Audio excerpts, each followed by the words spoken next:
Hey everyone, Carl at Gardening Solutions. Here's an update on using shingles as a weed block.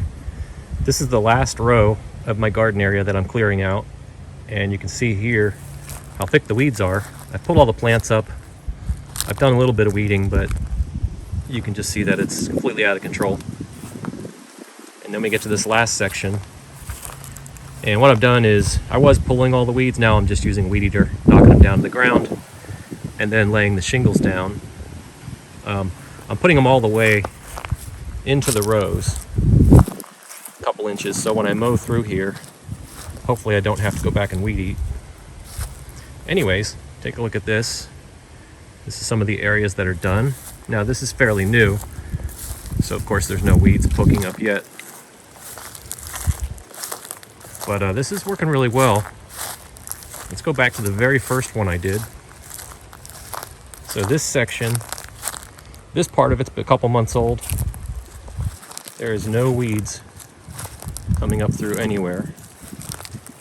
And then up here, this area, this was done, I guess almost a year ago. And I've not had any weeds come through. And then this is where the pump is.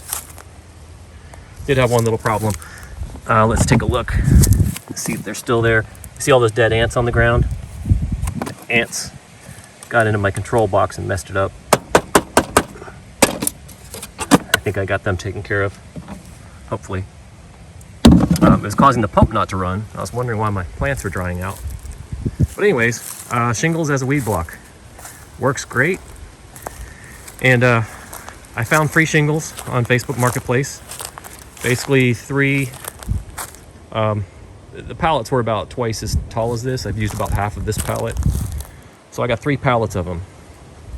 Probably enough to do a small house. They're all absolutely free.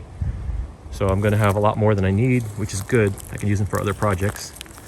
But keep that in mind, free shingles. Go find them, you got the best weed block money can't buy. And unfortunately the rain doesn't go through them, they're not porous. However, if rain does pool here, it'll just flow underneath them there. So there is a little bit of drainage.